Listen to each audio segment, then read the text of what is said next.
Bismillahirrahmanirrahim. Assalamualaikum warahmatullahi wabarakatuh.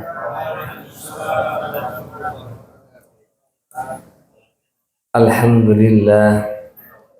Alhamdulillahilladzi ja'ala syahra Ramadhan syahrul mubarakah wa syahrul rahmah wa syahrul maghfirah. Syahrul ladzi unzila fihi al-Qur'an hudan lin-nasi wa bayyinatin minal huda wal furqan.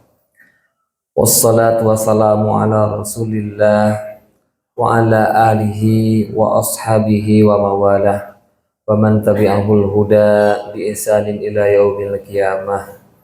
Wala haula wala quwwata illa billah.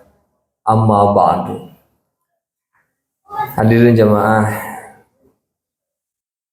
salat tarawih ya, kaum muslimin dan muslimat, kita panjatkan puji serta diiringi juga bersyukur kita dipertemukan dengan bulan Ramadan. Kita dipertemukan dengan nikmatnya melaksanakan ibadah saum, ibadah puasa di bulan suci Ramadan ini, dimana jika kita gali isi kandungannya dari ibadah saum dan keutamaan dari bulan Ramadan, banyak sekali bisa kita dapatkan. Paling tidak tema pada malam ini, insya Allah, ketika Allah menyebutkan ketika kita mengakhiri bulan suci Ramadan, Allah menerima saumnya, maka orang yang kembali kepada Allah, aidin, Allah menyebutnya kal waladathu ummuhu, ia bersih hatinya, bersih jiwanya, laksana bayi yang baru lahir. Dalam sehari-hari kita, kalau ada anggota badan kita yang sakit, itu biasanya segera kita cari obat. Tangan sakit, cari obatnya, cari penyebabnya. Kepala sakit, cari penyebabnya, cari obatnya. Perut sakit, cari obatnya juga sama. Tapi terkadang kita suka lalai. Saya sendiri termasuk. Kalau yang dimaksud sakit adalah penyakit hati. Allah SWT berfirman dengan hati yang sakit ini, a'udzubillahi minasyaitonirrajim, fi qulubihim maradun fazadahumullahu maradha. Dalam hatinya ada penyakit, hatinya sakit dan tambah parah lagi. Kalau secara fisik badan kita sama-sama mafhum, sama-sama memahami, sama-sama sepakat. Jika satu penyakit dibiarkan, itu nambah baik apa nambah buruk? Nambah buruk, dibiarkan. Bagi ahli kesehatan, jangan dibiarkan. Kalau hewan ternak dibiarkan, ia tumbuh menjadi besar, menjadi baik. Tapi kalau penyakit dibiarkan, itu bukan nambah menjadi baik, tapi malah menambah rembet ke yang lain kan. Nah, penyakit hati ini terkadang yang kita tidak mendeteksi, bahkan dibiarkan. Paling tidak penyakit yang harus kita waspadai dalam hati, dalam sakit dalam satu hati, terlihat sepele, tapi saya temukan penyakit hati ini masuk dalam satu kitab Al-Kabair, yaitu kitab tentang dosa-dosa besar. Yang pertama disebutnya adalah itu penyakit hati, at-takabur. Takabur, sombong. Sombong ini Allah mengingatkan dalam Al-Quran di banyak tempat, wallahu la yuhibbu kulla mukhtalin fakhur. Allah tidak menyukai setiap bentuk kesombongan. Baik yang punya alasan seperti Fir'aun, dia sombong sampai mengaku diri sebagai Tuhan, ana rabbukumul a'la, karena ia memiliki alasan, punya kekuasaan, punya kehebatan. Dan katanya Fir'aun ini Pak tidak pernah sakit, ya. Tidak pernah sakit. Jadi bagaimana tidak sombong Pak? Kalau secara manusiawi, apa yang dia inginkan didapat, termasuk ingin istri solehah juga Fir'aun dapat. Ya Pak, istri Fir'aun itu solehah ya, solehah, ahli surga Allah sebutkan. Ya, Amra'atu Fir'auna, yaitu Siti Asyiyah. Allah berikan dan dalam doanya, buatkan aku rumah di surga kepada Allah. Jadi dibuatkanlah rumah terbaik itu adalah rumah di surga. Tetapi Allah tetap murka kepada Fir'aun walaupun ada alasan untuk sombong. Apalagi jika kalau tidak memiliki alasan sombong, tiba-tiba memiliki kesombongan. Korun dengan kekayaannya yang luar biasa, ia beralasan untuk sombong karena banyak kekayaannya, orang kaya. Sampai ketika ditanyakan, Korun dari mana ini semuanya? Kau bisa memiliki ini semua? Sampai sebagian orang menyebutkannya, andaikan aku bisa seperti Korun. Uangnya banyak, hartanya banyak, di mana-mana. Korun mengatakan, innama utitu ala ilmin indi. Yang aku miliki ini adalah tiada lain dari hasil kerjaku, dari hasil ilmuku, dari kecerdasanku. Gitu. Itu adalah satu bentuk sombong, meniadakan Allah, dan akhirnya sama Allah dimurkai dan dibinasakan. Fir'aun Allah binasakan, ditenggelamkan di laut. Korun pun ditenggelamkan langsung di dasar bumi. Dan banyak lagi kaum-kaum yang mereka merasa kuat, merasa gagah, beralasan untuk sombong. Itu punya alasan sombong. Apalagi jikalau kita, apa yang kita bisa sombongkan di hadapan Allah Subhanahu wa Ta'ala. Apa yang alasan kita untuk bisa sombong itu apa? Maka Rasulullah Shallallahu Alaihi Wasallam menyampaikan, la yadkhulul jannah man kana fi qalbihi mithqala dzarratin min kibrin. Tidak akan masuk surga orang yang ada, kalau ada dalam hatinya sedikit saja mithqala dzarratin, sedikit seperti satu biji kecil di dalam hatinya itu sifat sombong. Ya. Sepertinya tidak ada yang lebih baik dari dirinya. Yang lain semuanya salah, yang lain semuanya biasa saja, yang spesial adalah diri sendiri. Bahkan seperti halnya iblis, anna khairum minhu, saya lebih baik dari yang lain. Saya lebih baik dari yang lainnya. Ciri sombong itu menurut hadis Rasulullah SAW bukan berpenampilan yang baik, bukan berpakaian yang baik, yang mewah, yang bagus, ya. Tetapi yang sombong itu adalah pertama merendahkan orang lain, menganggap dirinya lebih dari yang lainnya, dan yang kedua adalah menolak kebenaran, menolak kebaikan. Terkadang nasihat kalau istilahnya datang dari anak kecil tidak didengar. Siapa yang ngomongnya, gitu ya? Padahal undur maqala wala tandur qala. Lihat apa isinya. Ambil pelajarannya, bukan lihat siapa yang bicaranya. Yang kedua dari penyakit hati, ya, dan ini pun termasuk di dalam al-kabair. Salah satunya adalah masih turunan dari sombong. Biasanya orang yang sombong, selanjutnya yang harus diwaspadai adalah hasad atau dengki, iri hati. Ya, ada hatinya juga, iri hati atau dengki, hasad. Senang melihat orang lain susah, susah melihat orang lain senang. Jadi kebalikan. Seolah kalau orang lain merasa bahagia, maju, itu ada perasaan tidak suka. Sebaliknya ketika ada orang lain terdengar dapat kesulitan, keburukan, dan lain sebagainya, seolah ada puas dalam hatinya. Puas kan gitu ya. Dan sebagainya.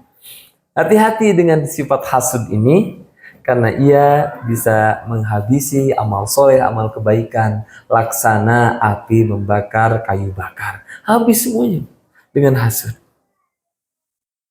Maka penyakit ini jika dibiarkan terus-menerus, akan berkembang mengeluarkan penyakit-penyakit hati yang lainnya.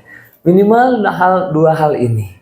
Maka di bulan suci Ramadan ini Allah sebutkan ciri orang yang bertakwa, ya, adalah wal afina 'anil nas, salah satunya. Ia bisa mengendalikan nafsu dan juga memaafkan manusia. Terkadang yang penyakit hati tadi merasa disakiti, merasa dizolimi. Bisa jadi orang sebetulnya biasa saja, tetapi karena rasanya besar gitu ya, rasa didolimi, kenapa dia aku dibeni gini kan, dia tidak nanya. Suudzon, buruk sangka. Dan buruk sangka ini tidak ada kebaikannya sama sekali. Jika benar, ia tidak akan dapat pahala dengan buruk sangka kita. Tetapi kalau salah itu sudah pasti dapat dosa. Jadi buruk sangka itu tidak ada baiknya. Juga membenci orang lain. Membenci kaum muslimin, bahkan membenci manusia siapapun. Itu adalah salah satu penyakit hati, padahal tidak ada kebaikan dari kebencian. Termasuk dendam. Sakit hati, dendam, merasa disakiti, muncullah dalam hati dendam, disimpan. Padahal disebutkan tadi dalam surat Ali Imran, wal afina ninnas, memaafkan manusia. Walaupun ia mau meminta maaf ataupun tidak meminta maaf, dimaafkan. Apalagi kalau ia sudah sungguh-sungguh meminta maaf. Kenapa Allah saja Maha Pemaaf? Kenapa kita yang tidak istilahnya masih di dalam kekuasaan Allah, kita tidak memaafkan orang yang bersalah pada kita? Suka terdengar biasanya sakit hati itu dibawa mati. Tetapi untuk kita kaum muslimin, insya Allah penyakit hati ini dijauhkan, karena ia adalah akan melahirkan hasud dan bahkan ujungnya juga akan merendahkan orang lain dan ia sombong. Dan kesombongan hadir. Dan itu adalah sifat dari iblis. Na'udzubillah min dzalik. Di ibadah bulan suci Ramadan ini, Allah Subhanahu wa taala berfirman, "Walitukmilul iddata walitukabbirullaha ala ma hadakum wa la'allakum tashkurun." Supaya kalian menyempurnakan bilangan, menyempurnakan hitungan ibadah. Ini sedikit saya menggarisbawahi kalimat atau kata, yaitu walitukmilul, yang artinya adalah menyempurnakan. Arti menyempurnakan itu berbeda dengan menyelesaikan. Kalau menyelesaikan asal selesai, hasilnya masih ada kekurangannya, yang penting selesai, tidak usahakan maksimal. Sekolah asal selesai, nilainya acak-acakan, hasilnya juga tidak bisa dievaluasi, yang penting selesai. Maka Allah Subhanahu wa taala menyuruh kita melaksanakan ibadah di bulan suci Ramadan ini, walitukmilul iddata, kita menyempurnakan semua hitungan-hitungan hari. Jangan disia-siakan dalam saum kita, sempurnakan dengan amal ibadah, amal soleh, dan apalagi dirusak dengan keburukan, dengan dosa. Sehingga insya Allah dengan seperti itu kan Allah mengganti hati kita yang tadinya berpenyakit, sakit, Allah bersihkan ia, Allah sembuhkan ia. Seperti orang kalau zaman Covid dulu di karantina, dimasukkan ke dalam tempat yang supaya dia sembuh, sehat, disehatkan gitu. Maka Ramadan ini menyehatkan hati-hati orang yang beriman. Ketika Rasulullah dibersihkan oleh malaikat, maka orang-orang yang beriman setiap tahun ada waktunya dibersihkan oleh Allah, yaitu di bulan suci Ramadan. Dengan berpuasa, disibukkan dengan amal ibadah, malamnya disibukkan dengan zikrullah, dengan Al-Quran, siangnya juga disibukkan dengan kesabaran dan dengan zikir pada Allah. Bahkan tidurnya menjadi ibadah, karena lebih baik tidur daripada melakukan suatu kezaliman, daripada melakukan suatu dosa. Maka tidurnya orang yang berpuasa disebutnya juga sebagai ibadah. Artinya adalah tidurnya pun ibadah. Kenapa? Menghindari perbuatan buruk itu adalah suatu kebaikan. Daripada bangun lalu yang dilakukan adalah mencaci maki orang lain, yang dilakukan adalah membicarakan keburukan orang lain, memfitnah dan sebagainya. Apalagi kalau sampai mencuri dan sebagainya. Na'udzubillah min dzalik. Maka hadirin jamaah Jumat, maka hadirin jamaah salat tarawih, ada satu hadis Rasulullah SAW, ma min abdin yasumu yauman fi sabilillah illa ba'adallahu bidzalikal yaum wajhuhu anin nar bisab'ina khufran. Riwayat Imam Muslim dan Imam Bukhari, muttafaqun alaih, ma min abdin, tidaklah suatu hamba dia berpuasa 1 hari saja karena Allah, seperti orang yang berjuang di jalan Allah, berperang di jalan Allah. Bagaimana saudara-saudara kita di Palestina saat ini betul-betul berperang melawan Yahudi, Israel, ya. Mereka seperti itu melaksanakan saumnya dengan sungguh-sungguh, hanya mengharapkan kepada Allah. Ketika berperang begitu kan tidak mengharapkan yang lain-lain, tidak berpikir lagi selamat. Yang berpikirnya adalah bagaimana mendapatkan keridhaan Allah, mendapatkan syahid di jalan Allah. Maka fisabilillah dalam saum itu adalah fokus kepada Allah, menunaikan hak-hak yang Allah inginkan. Maka kata Allah, tidak ada balasannya illa ba'adallahu lahu, kecuali